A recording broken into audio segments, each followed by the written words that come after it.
संजय दत्त का जीवन एक प्रेरणादायक कहानी है जो संघर्ष, सफलता और पुनरुत्थान का प्रतीक है। उनके जीवन में कई उतार चढ़ाव आए, लेकिन उन्होंने हमेशा साहस और दृढ़ संकल्प के साथ उनका सामना किया। यहाँ संजय दत्त के जीवन की एक विस्तृत कहानी प्रस्तुत है जो 19 पृष्ठों तक विस्तार से जा सकती है। प्रारंभिक जीवन और परिवार। संजय दत्त का जन्म 29 जुलाई 1959 को मुंबई, महाराष्ट्र में हुआ। उनके पिता सुनील दत्त और मां नरगिस दत्त भारतीय फिल्म जगत के मशहूर अभिनेता अभिनेत्री थे। संजय अपने माता पिता के 3 बच्चों में सबसे बड़े हैं। उनकी बहनों का नाम प्रिया और नम्रता है। संजय का बचपन फिल्मी माहौल में गुजरा। उनकी प्रारंभिक शिक्षा मुंबई के लॉरेंस स्कूल, सनावर में हुई। वह पढ़ाई में औसत छात्र थे, लेकिन संगीत और अभिनय में उनकी गहरी रुचि थी। फिल्मी करियर की शुरुआत। संजय दत्त ने 1981 में फिल्म रॉकी से बॉलीवुड में कदम रखा। ये फिल्म उनके पिता सुनील दत्त ने निर्देशित की थी। रॉकी बॉक्स ऑफिस पर सफल रही और संजय को एक उभरते हुए स्टार के रूप में पहचान मिली। रॉकी, ये संजय दत्त की डेब्यू फिल्म थी, जो एक रोमांटिक एक्शन ड्रामा थी। फिल्म में उनके अभिनय की तारीफ हुई और यह साबित हुआ कि वह एक प्रतिभाशाली अभिनेता है। लेकिन उनकी खुशी ज्यादा समय तक टिक नहीं पाई, क्योंकि उनकी मां नरगिस का कैंसर से निधन हो गया। यह उनके जीवन का पहला बड़ा झटका था। नशे की लत और संघर्ष। फिल्म रॉकी की रिलीज के बाद संजय दत्त नशे की लत में फंस गए। उन्होंने कई तरह के ड्रग्स का सेवन किया, जिससे उनका करियर और व्यक्तिगत जीवन दोनों प्रभावित हुए। उनके पिता ने उन्हें अमेरिका के एक पुनर्वास केंद्र में भेजा, जहां उन्होंने अपनी लत से छुटकारा पाया। इस संघर्षपूर्ण दौर ने संजय को मानसिक और शारीरिक रूप से मजबूत बनाया। फिल्मी करियर में उतार चढ़ाव। पुनर्वास के बाद संजय ने बॉलीवुड में वापसी की और कई हिट फिल्में दी। नाम 1986। इस फिल्म ने संजय के करियर को नई ऊंचाई दी। इसमें उन्होंने अपने अभिनय से दर्शकों का दिल जीत लिया। फिल्म की कहानी एक युवा की संघर्षपूर्ण यात्रा पर आधारित थी। और खलनायक। ये फिल्म संजय दत्त के करियर का मील का पत्थर साबित हुई।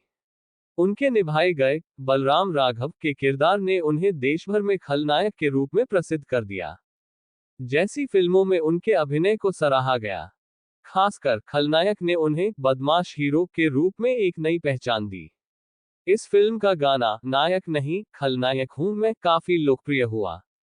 मुन्ना भाई M.B.B.S. राजकुमार हिरानी द्वारा निर्देशित इस फिल्म में संजय ने मुन्ना भाई का किरदार निभाया, जो आज भी भारतीय सिनेमा का सबसे यादगार किरदारों में से एक है।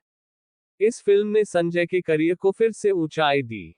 लगे रहो मुन्ना भाई। इस फिल्म में गांधीगिरी का संदेश दिया गया और यह एक बड़ी हिट साबित हुई।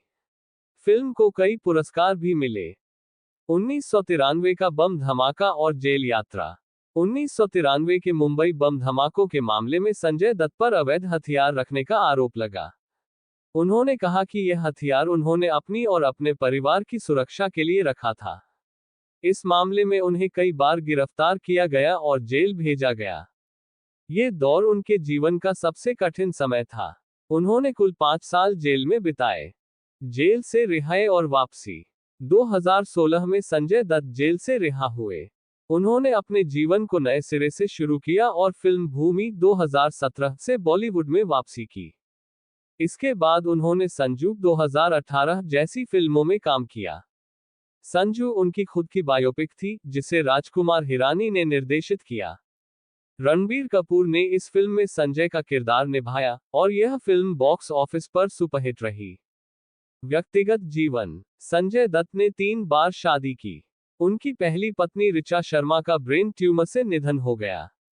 दूसरी पत्नी रिया पिल्लई से उनका तलाक हो गया। 2008 में उन्होंने मान्यता दत्त से शादी की। उनके 2 जुड़वा बच्चे शहरान और इकरा हैं। मान्यता ने उनके जीवन में स्थिरता लाने में महत्वपूर्ण भूमिका निभाई। मानवता और परोपकार। संजय दत्त हमेशा समाज सेवा और परोपकार के कार्यों में शामिल रहे हैं। उन्होंने कैंसर पीड़ितों और अनाथ बच्चों के लिए कई कार्य किए हैं। उनकी मां नरगिस दत्त कैंसर से पीड़ित थी, इसलिए उन्होंने कैंसर के प्रति जागरूकता बढ़ाने के लिए कई कार्यक्रमों में भाग लिया। प्रेरणा और विरासत। संजय दत्त का जीवन हमें ये सिखाता है कि कठिनाइयों के बावजूद इंसान अपने जीवन को बदल सकता है। उन्होंने अपने संघर्ष और पुनर्निर्माण के जरिए ये साबित किया कि कोई भी परिस्थिति स्थायी नहीं होती।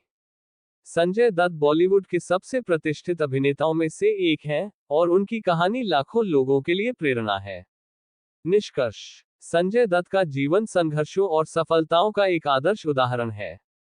उनकी कहानी यह बताती है कि गलतियां इंसान से होती हैं, लेकिन उन्हें सुधारने का मौका हमेशा मिलता है। उनकी फिल्में, उनकी मेहनत और उनका संघर्ष उन्हें हमेशा यादगार बनाए रखेगा।